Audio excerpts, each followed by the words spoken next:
It's Monday, October 27th. I'm Adam Walsh, and this is The Signal. Today on the show, we are talking about water woes, recent drought conditions that led to low water levels in communities around the province, and we're going to talk to folks who are trying to problem solve them, actually.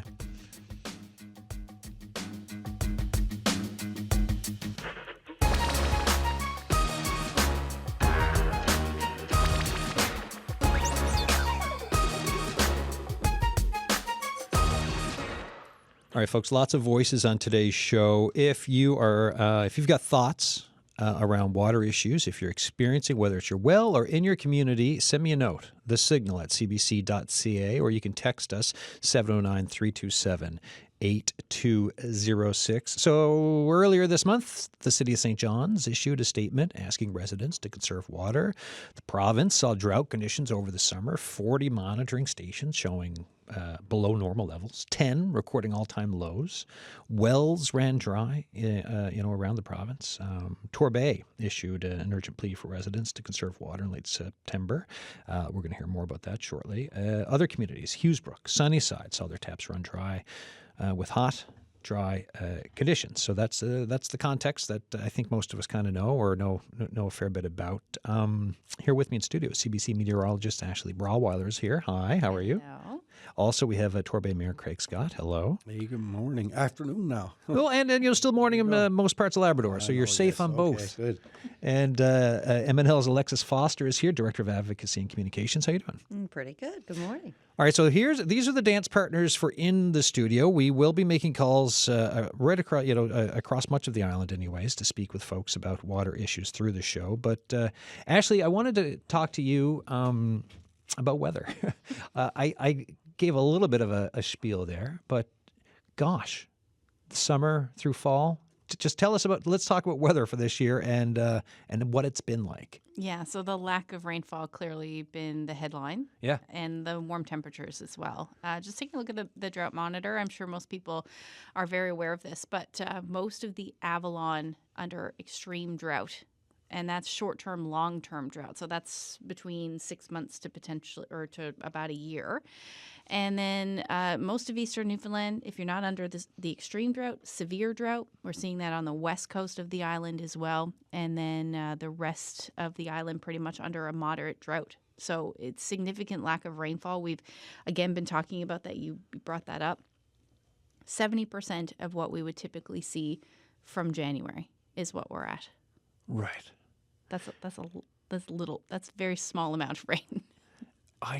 There's so often growing up, it's just wet all the time, cool all the time. And then we're getting to summers like this. So, climate change comes into the discussion. That's right. And to keep it because, I'm not an expert in it. You're our meteorologist here. But for the broad strokes for what we're knowing for climate change as the world gets hotter, is it something like when it's too hot and dry, it's way too hot and dry?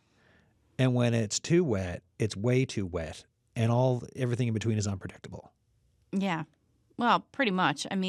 We've noticed this summer and really over the last several years, that heat waves are lasting longer. Yeah. They're no longer just 1 or 2 days. We're seeing stretches of heat, which is not helping the situation. We're breaking records from the 60s, but a number of times this year, we broke records consecutive years. So we're talking 2022, 2023, 2024, then again this year. And then even a couple of times this year, I remember in Labrador and for the island, breaking records from earlier in the month, all-time records. So when we see the warmer temperatures, the atmosphere has the ability to hold more moisture. And so that will lead to the being too wet, because then if we have lots of moisture in the atmosphere, we see higher amounts of rainfall. And that doesn't do us any, because I remember talking with you back in the summer when we were looking at the dryness, right? And then all of a sudden we did get some rain, but it came all at once. That's right. And that's not great. When you're used to getting rain in bits and bursts, and you live in a place where RDF is something that we all know, but you get a mainlander down, they're like, what's RDF? Like, you don't know? You haven't been here before? But without that, and when everything comes in a burst, Not great either, is it? No, because then things run off very quickly and they don't necessarily get absorbed back into the ground either. And then you see landslides or you see all that sort of stuff. So for just an example, June we saw 53% of the amount of rainfall. Same thing in July, 54 actually. And then August, we started the month very dry. The first half of the month, we didn't see any rain. And then we got all of our rain in, I think it was 10 days. Right. So we were back to normal. But that didn't tell the picture, right? So the numbers don't tell the picture. It's really how the rain falls, as you were saying. What's this like being in your job right now? Because like when you got into meteorology, I mean, climate change, ever present, looking at it, talking about it, but to be living here and just kind of seeing what we're going through now with this, all of a sudden we're talking about wildfire season, right? Like it became part of the conversation. We're talking about these drought issues. There's so much that we're talking about that is beyond all-time record type conversations. What's it like to be in your seat every day for here and now, and for the rest of us in the province to follow you for like what you're doing and tracking? It's interesting because weather and climate two very different things. Yeah. Weather being short term. So the heat that we see, the rain that we see, just the weather in general. Whereas climate is over essentially a 30-year period. So you're taking all that weather and you're averaging it out. So even since I've been here, and I'm 7th year now, the amount of severe storms that we've seen, like I've Fiona, Snowmageddon. Yeah. And then this heat that we're seeing, the wildfire season, you can see the wildfire season shaping up. We saw that kind of through the winter, right? Because we did see snow, but it didn't melt as much as it evaporated. So the water levels were already low coming into the spring. Then we saw that heat, and then it through the spring, and then the summer just exacerbated it, right? So it's like, it's incredible to see how the climate is changing the weather on a daily basis. Yeah. And it's definitely happening here. There's just no doubt about it. Like even just looking at some of the numbers from 1980 to 2010, the daily average in St. John's was 5 degrees. Okay, that's just a big number. That's the example of climate. And it feels right for my historical feeling around things. But from 1991 to 2020, so that other 30-year period, it's gone up. So now it's 5.3 degrees Celsius on average. Yeah. And we know that's going to just continue to rise, right? And the more that number goes up, the higher even the precipitation went up, only by 4 millimeters, but over average.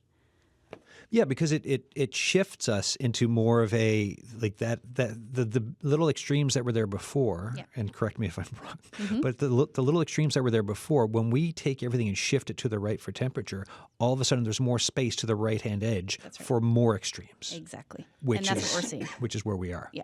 And now we're doing a show on low water levels, dry wells, talking about the destruction of a fire season, which we'll be touching on some of that, because guess what? If you're a town that has low water levels, how do you put out the fires that may come or that did come? So this will be the show we're on today. Thank you for this. No problem. Folks, Ashley Brauweiler there, a CBC meteorologist. Don't miss her. Are you because you do your on the go hit too, right? You do on the go this afternoon. So just after 4 Island time, half an hour earlier, most Labrador than Here and Now, and also on the interwebs and streaming and everything else we do. All the things. All the things. Thank you, Ashley. No problem. Okay, so that is the weather with some climate discussion, and folks, as you're listening, a couple of sites for you to check out. If you're curious. One that I've been following, it's the Climate Shift Index global map. So if you Google Climate Shift Index, you can look at any city on Earth. It can tell you, for example, today in St. John's, the Climate Shift Index is 0, meaning the influence of climate change on the daily average temperature is not detectable. That's for today. 0. Back in the summer, it was 5, which means highly likely to have been impacted by climate change. The other one, another little tool or little site to look at, World Weather Attribution. Put that in your search bar and check it out. There's a great resource on just wondering how journalists attribute things to climate change, right? When you're in my seat, I'm not a climatologist, I'm not a meteorologist. So also do a search for World Weather Attribution, and there's a nice guide there. So, all right, so guests in studio. I mean, this is what you've been living through, right? Just any thoughts on what Ashley was saying? Mayor Scott, can we also perhaps, what's the latest in Torbay? So last week we had that bit of a rainfall, and I guess to her point, prior to that we had some cooler conditions, some fog, rain, drizzle, which saturates the watershed, I would imagine. I'm not an expert in that. But when we did have that rainfall, or the heavy one, it did make our pond go up several inches.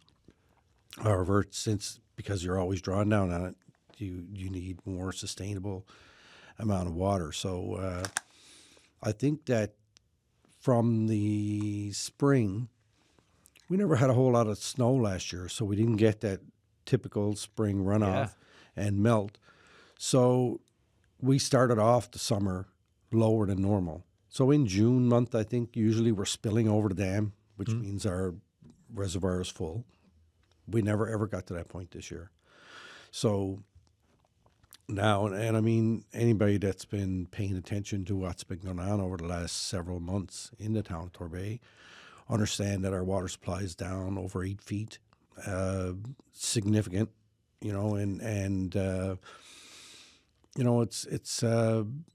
it's kind of scary, really, when you think about it, that if it continues to drop, if we don't get any rain, if we are looking at a solution of pumping some water from a nearby river. We're just waiting to hear back now from public health to make sure our water tests are all good. And then we're going to start pumping. And what we're looking at is probably pumping 1.5 million liters a day, which is just 100,000 more liters than we use. So that should be enough to sustain the pond at its current level, hopefully, and allow Mother Nature to replenish with some rain. And if that pumping goes well, there might be an opportunity that we can increase it a little bit and try and gain some. But this is a long-term thing now that we're looking at. And, with weather patterns changing and staff and our engineering people are looking at different alternatives and what we can do. We are looking at developing another water supply right now. But that's going to be a number of years out. And, it's just, I think our residents have done an awesome job throughout the summer conserving water. And, I applaud them for that because they are the ones that are on it. If there is going to be an issue, they are going to be the ones that are impacted. But it impacts everybody because all three of our schools are on the water supply. We have an old age home that's on the water supply. So it's, it is a bigger impact even for those who are on their own well and septic, who've had wells go dry. There's not really much the town can do about those circumstances. But I will caution people, do not take water from a different source and dump it down your well because you don't know what you're putting in there. It could be contaminants in there. Now you're going to contaminate your well. You can contaminate your neighbors, whoever else is on that spring. So, you need to be very careful on what you do. I've learned an awful lot about water over the last, certainly this year, but over the last number of years in particular. Before we go to Alexis, we've got Amy Coady on the line, president for municipalities Newfoundland and Labrador. How you doing? I'm great, Adam. Thanks for having me. Thanks for coming back on the show as always. So for you, it's always a couple hats, right? You're the president of MNL, and you're also a counselor for Grand Falls Windsor. Let's talk to me first about Grand Falls Windsor and how what's the water situation for your community? Well, there were some touch and go moments over the summer, a lot of dry weather, a lot of heat. We have conservation efforts in place that we encourage residents to be mindful of and obey, when it comes to watering lawns and things like that. So, you never want to have to put restrictions in place. You hope that residents understand and conserve the best that they can. But we all live different lifestyles these days as well. People do things differently. You're talking about construction of homes and people landscaping, and those lawns need to be watered and maintained. Everybody, seems to have a backyard pool these days that kids want to enjoy. It's a lot of maintenance for communities to have public swimming areas and public pools. So, everybody seems to have those little pools these days, which takes up a lot of water usage as well. So it's continually a challenge right across the province. So, there's the wants, right? Maybe I want a swim pool or a hot tub, and maybe my neighbor does. And then there's reality of water availability and of looking into the future. So in your seat, from hearing from other municipalities and mayors and community leaders, what are the conversations that are being had for looking forward if we get another summer or more summers like this? We do know it's going to get hotter. We don't know in terms of precip and whatever else. But one thing we do know is that the world continues to warm. Exactly. Climate change is real. I mean, we're constantly working with the province on climate change information and mitigation, what our communities need to do, making sure that we're collecting information and data from our communities and passing that on to the provincial government as well, as they're doing their own efforts. We are consistently talking with the provincial government on infrastructure plans, long-term infrastructure plans. We have aging infrastructure. It costs a lot of money to maintain that infrastructure. So when we have to look at finding alternate water sources, well, there also needs to be infrastructure to get you to that water source as well. So, then that's the added cost to not just maintaining your existing services, but also finding new. When we talk about low water levels, that increases sediment buildup in a lot of our pipes, which requires additional water to flush, which also requires additional chemicals to treat water. So, it's a constant cycle, something that we constantly have to be aware of, mindful of, and constantly be monitoring and reporting on. On top of everything else, with municipalities that oftentimes some places have one person working there, they're trying to figure out other climate adaptation, mitigation type issues, plus there's wastewater and plus. It's you folks are not in an enviable positions, to be honest. There's so much there. Amy Coady, anything else to add before I let you go?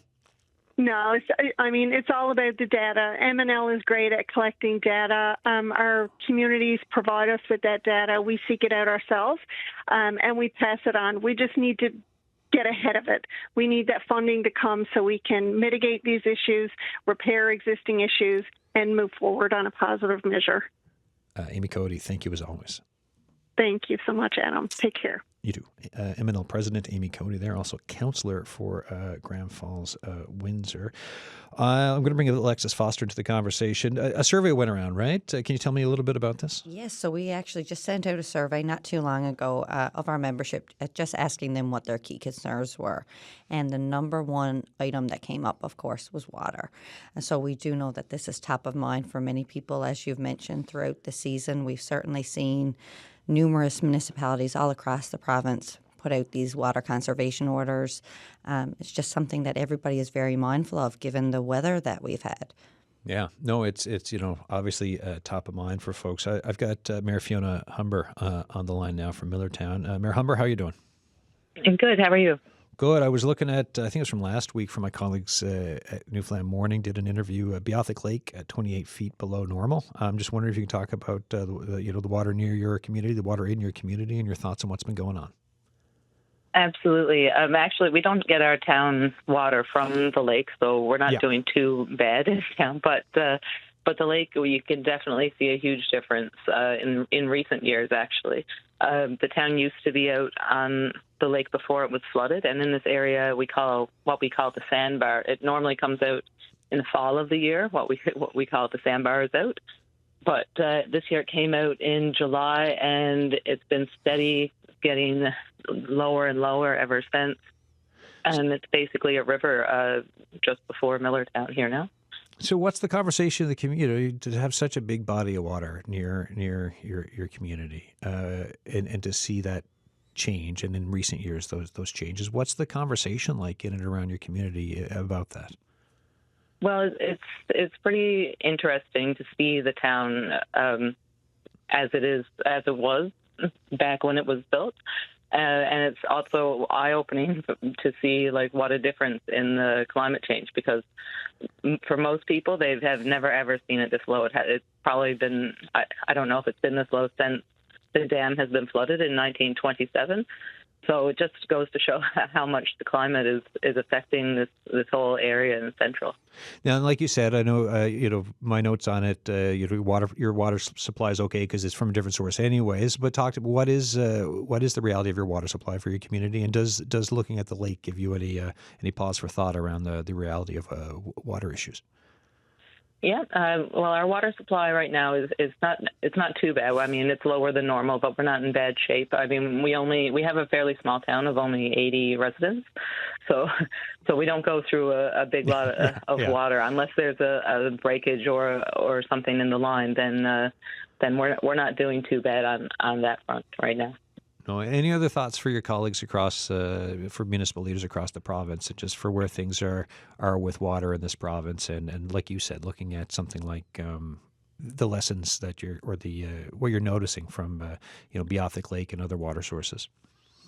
Yeah, I mean it's eye-opening. The climate's definitely eye-opening in what's happening here in recent years, because it seems to get lower and lower every year.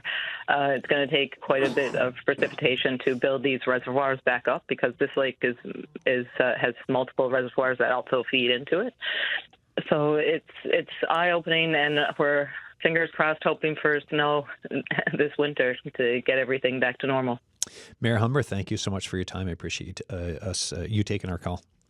Thank you very much. Mayor Fiona Humber there for Millertown. Like the note from my colleagues in Newfoundland Morning for Beothuk Lake, looking at coverage, they did 28 feet below normal. Right? Yeah, it's it's funny because, well, not funny, but ironic. A couple of years ago, one of the main things we had to do was update our stormwater management plan. Yeah. Because we wanted to change it to make sure that we were prepared for the difference in climate change numbers for stormwater. But as Ashley pointed out, we're getting these heavy rainfalls in short bursts, which is what creates the problem, right? So if you've got a stormwater system that's designed for the 100-year storms that we had. Now we're having them every, I don't know, certainly is not 100 years. I've seen several of them in my lifetime, and I'm not 100. So, but that costs us a lot of money to go and upgrade that infrastructure, new culverts, bigger culverts, do ditching programs. And now we don't even have hardly any water that's running in those. Another thing that I was thinking about, probably 99% of the water that we use that comes from our water supply ends up going out into the sewer. Yeah. So I know that in other jurisdictions, they look at ways to capture that water and treat it and kind of put it back into the environment instead of let it run out into the ocean. So I don't know what we're going to have to do, but we're going to have to be open-minded to new solutions and new technologies and try and figure out how to make the limited resource that we have go further, because I don't anticipate that the climate is going to go backwards and back to the way it used to be. And, it's people have a need, and it's a right, and we need to be able to provide people with clean, safe, quality drinking water. And, if our sources are getting lower, then we're going to have to expand, and expanding to new sources costs a lot of money. And, we need to find a ways to make what we have go further, last longer. And, that's one step that I think that we need to do. Well, and to have all of this on top of, in a province where there's so many boil water advisories anyways, right? Back early summer, we went out to Wabana and took the trip overseas to Bell Island, and had a great show and talking about the progress made with water for folks in the community there, and just how much of a good story it was after all those years of more people being able to get access to clean water. And yet, months later, here I am doing a show So you have that, sure, progress, but you still have all those other boil water advisories, and now we have places that have had fine water, and you're like, oh, we got to figure out what to do. Oh, we're tapping into a river to meet demands. And just like you're hearing about, like whether it's silt and systems, and this, and like things that will just cost more and more money, which in a province where there's, I don't think we have an abundance of money in this province, especially if you look at the books. It's concerning to say the least. How do both of you feel about it for when you stack it all up that way?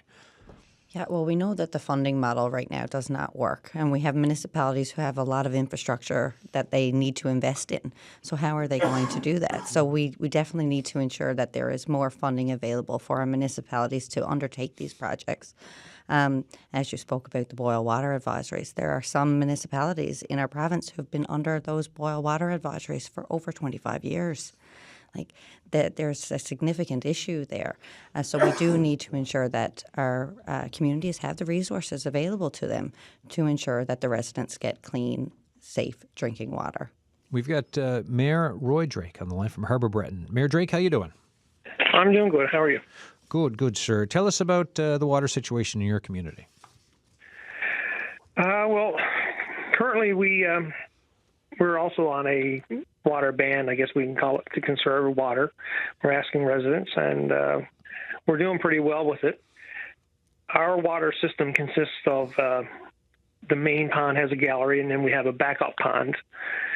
And, of course, a few weeks ago, our backup pond ran dry enough that we can't supply water from there now. So we're on our own pond number one, I guess we'll call it. And so we're limited. We usually have like 40 inches of water in the gallery, and we're down to 15 right at the moment.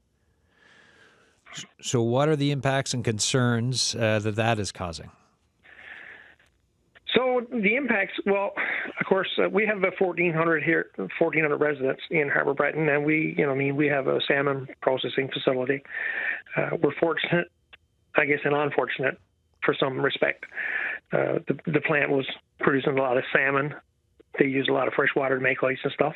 Currently, they're closed. They just closed last week, so that's going to help us a bit.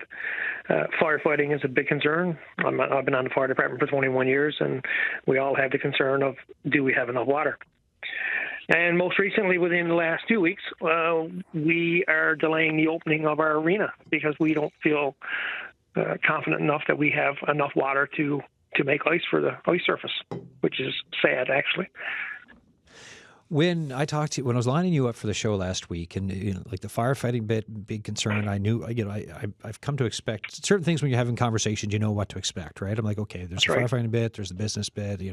Folks conserving water, but the stadium side of it, it had not entered my mind. I did not even think about it. And the folks up in the newsroom too, they were.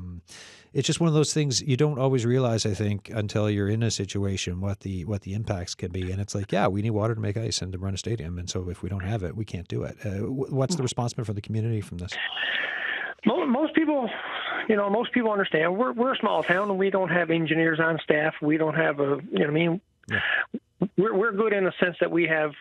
I'm pretty familiar with construction and water and that kind of thing. Just learning it over years. I've been on council 17 years, and we have some other individuals in town, some on council that we were all work together and figure things out, and we call certain people and they'll help us out, I guess. And that's all we have though is the issue. So in the winter of 24, we did run out of water because our supply again from the second pond failed, and we ran out of water, and we managed to get it back.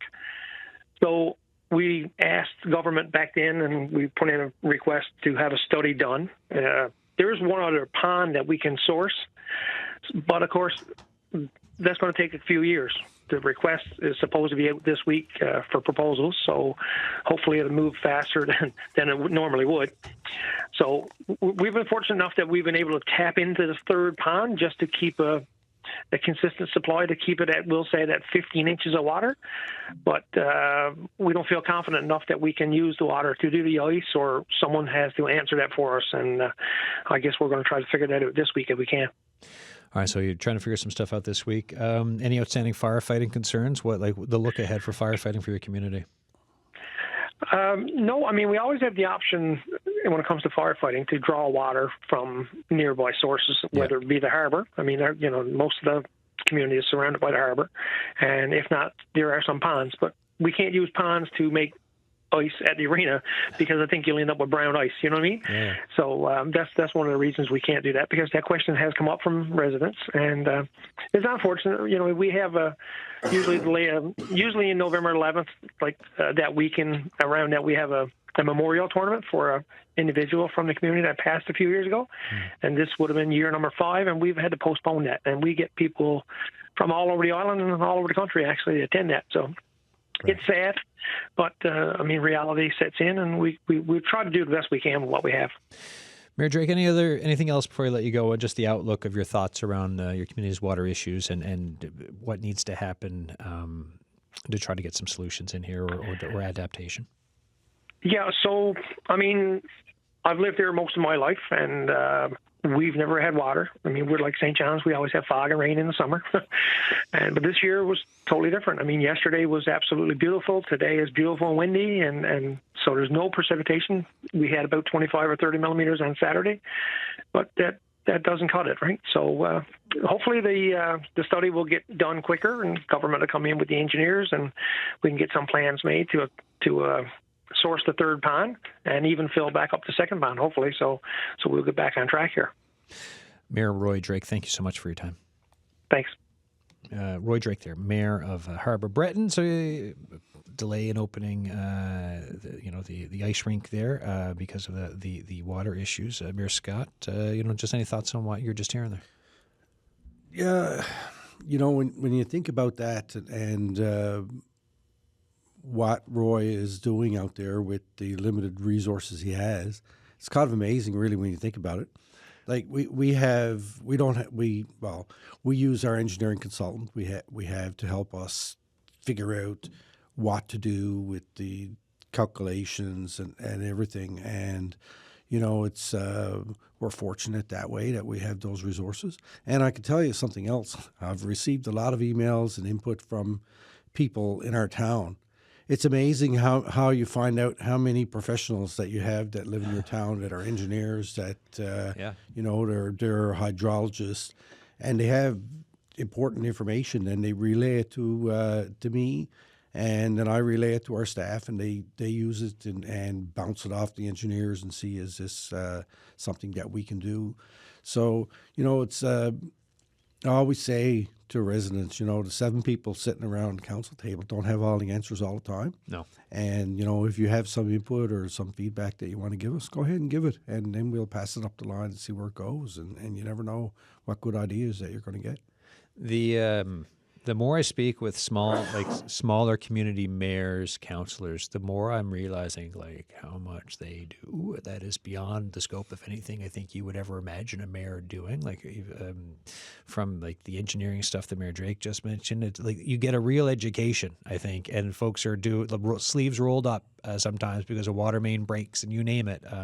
Colin Corcoran was in talking about his time as mayor and the head of community sector council, but he was in the other week talking about it too. As I think he was 21 or 22 years old as mayor, and just talking about being in a ditch somewhere, helping, trying to do whatever you can, because that's the reality for a lot of communities in Newfoundland and Labrador. Alexis, for infrastructure funding, when we say infrastructure funding, what do we mean? Well, right now, the framework that our municipalities get in order to fund any of their projects just is not working. There's not a good system laid out for our municipalities to gain funds to do different projects. So right now, we need to sit down with both other orders of government and really discuss how do we ensure that our municipalities have a better framework. How do they know what funds are available to them, what can be coming through the pipeline in the future? Didn't try to make that pun there, but what can we actually do to set them up for success? So I'm sure Mayor Scott would be able to speak even more clearly on what they actually need. Well, in my role on M&L board, I do represent the 23 largest municipalities, so I'm the urban director. One of the things that we find is that if you have a large project, it's very difficult to get it funded sometimes through some of the funding sources, because the province has to come forward with their portion of the money. The federal government has theirs, and the municipality has theirs. So, for instance, I know that 7 or 8 years ago, we applied for funding to build a new water treatment plant at our water system. And the message we got back was, your project is not a priority right now for the government. And I'm thinking to myself, hang on now, drinking water is not a priority. The issue was the amount of money was too much because, and rightly or wrongly, this is how I understand it works. Our MHAs have a certain amount of influence into where that money goes. So if you have 5 towns, if you have 10 towns, 15 towns within that district, the MHA needs to try and share out some money around where it all goes. So if you have a big project and it's going to use up all their money, the chances are that you might not get it. So we ended up having to, I think 2 or 3 times we applied for that. Then we finally did it based on a phased-in approach. So this year we get so much money for phase 1, then phase 2, then phase 3. So you have to do it over a longer period of time to be able to fit within that funding envelope of the government. And that's fine if that's laid out so you can understand where it is that you have to go. But if you're looking at a project that's going to be, especially for the larger municipalities like St. John's and Corner Brook and Mount Pearl and those guys, if they have a project that's coming up that's $50 or $100 million, how are they going to fund that? So I think that there's a balance there, and then coming up with our portion as a municipality is also a problem because our resources are very limited. Most of our revenues come from property taxes. Well, all of our revenues really come from property taxes. We don't have any other revenue sources. And, to take on, to do a big project like that, if your municipality needs to come up with significant dollars like $9 or $10 million, how do you square that? You need to provide that money to move forward with that project. But you need to be very creative when it comes to the financial side of it. Yeah. To be able to figure out how you can fit that within your budget without putting additional burden on the taxpayer, which is always a problem. And for smaller towns, and they're funded differently than we are. We can apply on different types of funding, but it still comes down, I think, at the end of the day, to having that resource available to you. When I talk resource, I'm just talking about money. Yeah. So, the municipal operating grants and the gas tax money or the community enhancement, whatever they call it now. But these are funding opportunities that everybody really gets something out of it, but it's almost not enough money to do really what you need. I know that M&L has been working on new sources of revenue for municipalities for many years. We were successful in getting some new ones, but I think that the revenue stream that we really, really need to tap into, and I don't want to speak for M&L, but this is something that I've turned over the years, is income tax money is something that we need to be able to get a portion of from the federal government or for the provincial government, put into funding municipalities so that we can have a stable, long-term, significant amount of money that we can use to fund all the things that we need to do, because we are the ones that provide all these frontline services. Everybody in my town or any town, I'm sure, if there's a problem, it doesn't matter. They don't care if it's a provincial responsibility or a federal responsibility. They're calling their councillor or the mayor, the staff at the town, what are you going to do with this? And sometimes it's outside of our jurisdiction. But a lot of times it's something that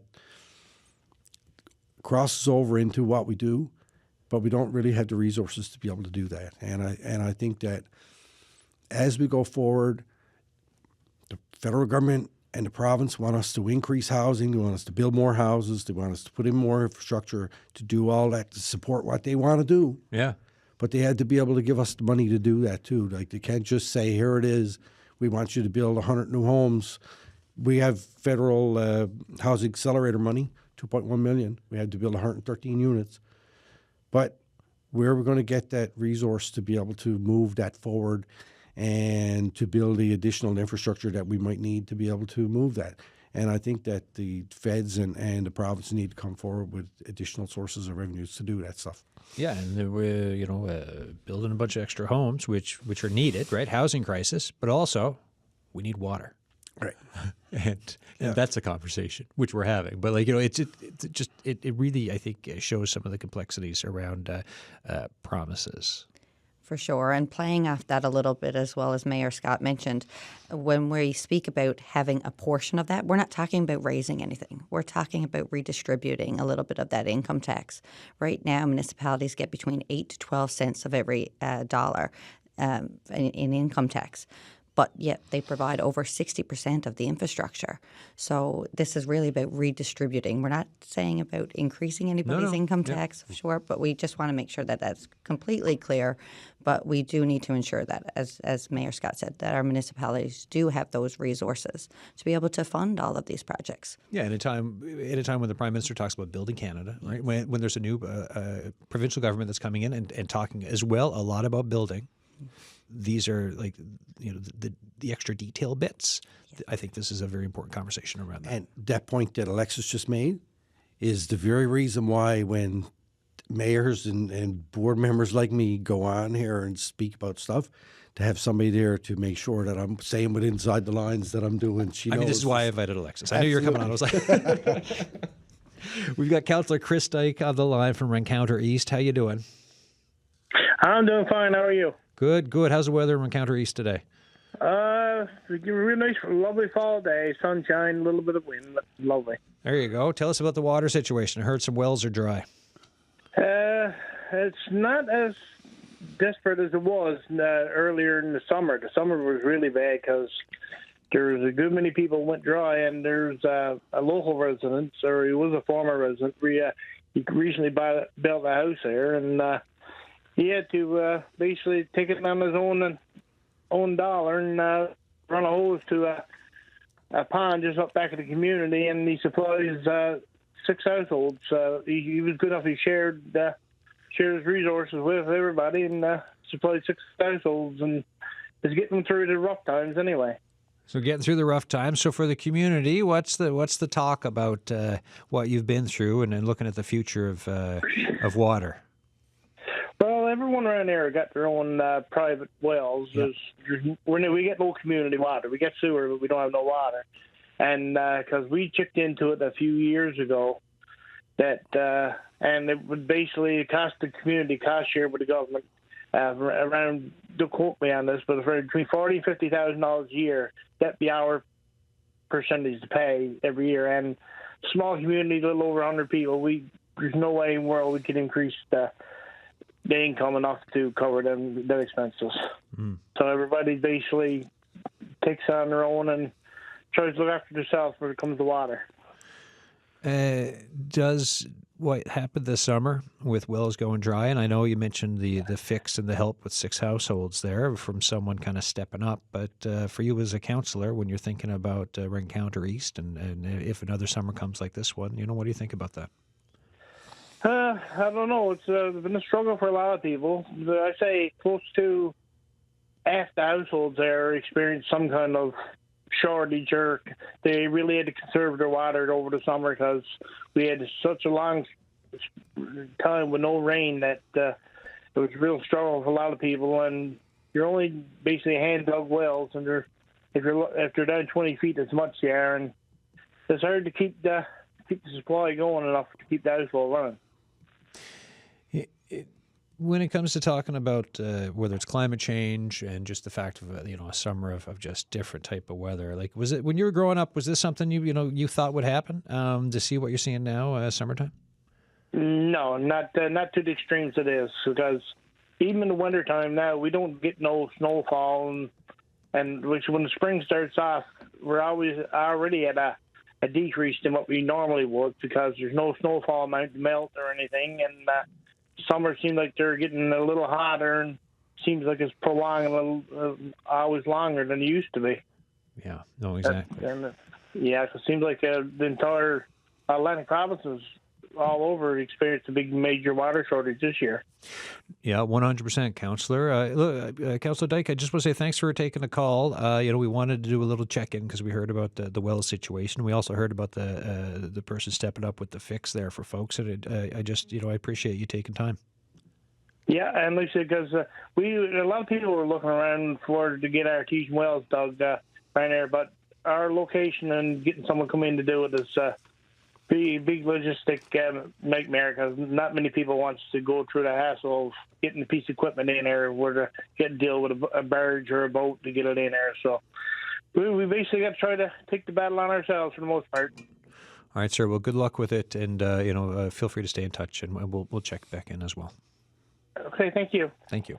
Chris Dyke there, councillor for Rencounter East. Yeah, I mean, bit of a unique situation for Rencounter East, but just thinking about when you got a ferry coming into and out of a spot, and if you did want artesian wells, then I'm just thinking of the cost of getting a piece of kit in to start digging, because they're not cheap on their own, right? Let alone bringing equipment in to dig them. Definitely.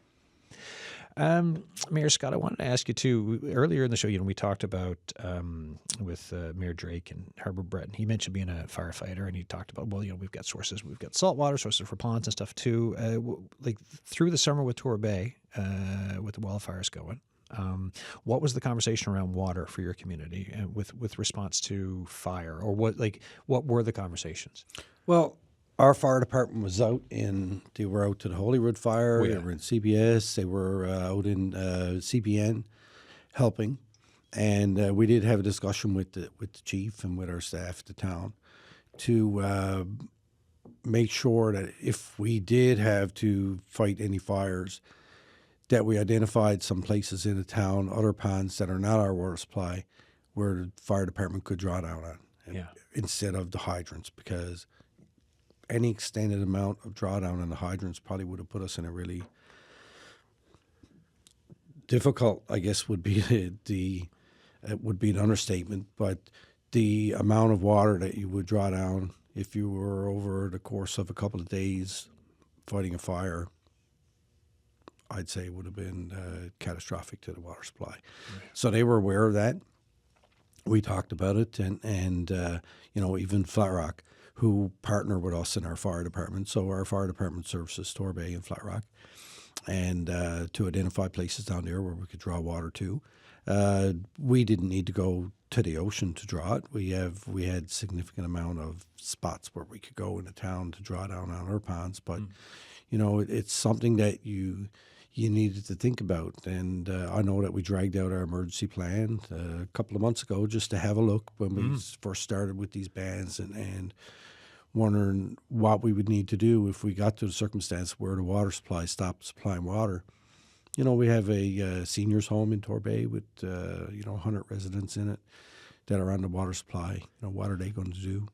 So, and 3 schools, and there is a lot to take in and a lot to plan for, and our staff have done a great job when it comes to that, along with our fire department as well. If I was thinking about moving to Torbay, right, what would you're talking about building homes? What's the message for folks who are, and this is not just Torbay. This could be St. John's too, which was under an advisory. So any community that's had the advisory out or order or whatever else, what's a message for folks as we're trying to live through this of hey, come on in, set up shop here. By the way, we're dealing with some water issues, so hopefully it won't persist, but we don't know. Well, I think that we had a groundwater flow model done a number of years ago in 2015, and we did it on the entire town for groundwater, not for the water source. So our water source in Torbay services about 1/3 of the community. Mm-hmm. So the rest are all on their own well and septic. Yeah. What that study told us was that we did have a pretty abundance of groundwater. Yeah. People have lost their wells this year, went dry. Typically shallow wells, not too many drilled wells that I've heard of, but I know that there have been some. When we develop, most of our development that's happened over the last probably 15, 20 years even, has been on large lot subdivisions with their own well and septic. So we continue to do that. Yeah. We are monitoring and having a close eye on how much water are we using.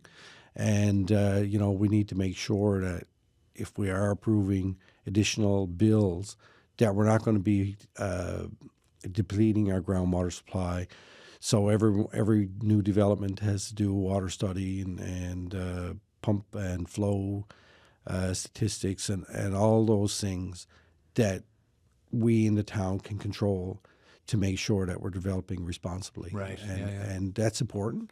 So, yeah, we continue to do some development. We haven't been off the rails crazy with it, but, we really want to continue to grow our town. And, we're in the process right now of looking at developing a new water supply. And, that's probably going to be 5-6 years out before that's brought online. But that'll really help us going forward in terms of certain types of developments we want to do in certain areas of the town. But it is a big draw to Torbay for people coming in from other parts of the province that want to live in a rural setting, rural area, but be close to the city. They like to have their 3/4 of an acre lot with their big garage and their place to go on their bikes and skidoos and stuff like that. So they want to have the best of both worlds, and I think that we provide that pretty good.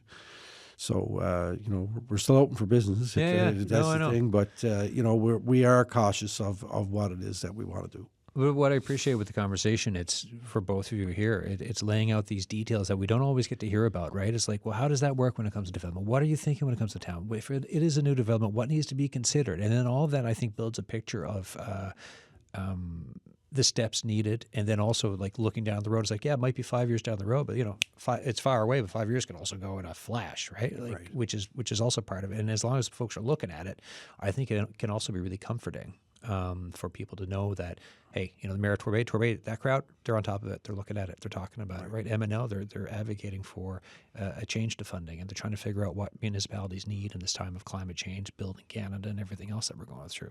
Alexis, any other thoughts from you? Actually, one other thing that I'd love to share is that M&L does have a program out right now called Climate Ready NL.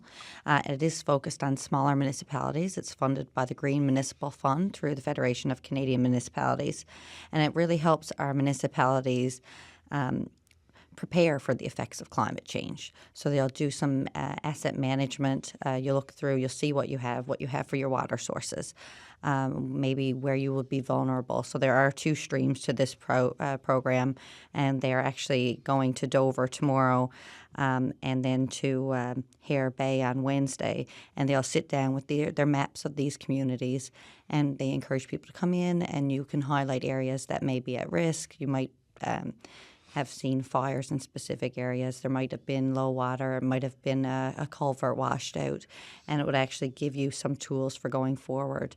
And one of the streams will help you prepare with your emergency preparedness plan, which is something that should be top of mind right now, especially given the fire season that we did have. So that's just something that I would love for municipalities to be aware of.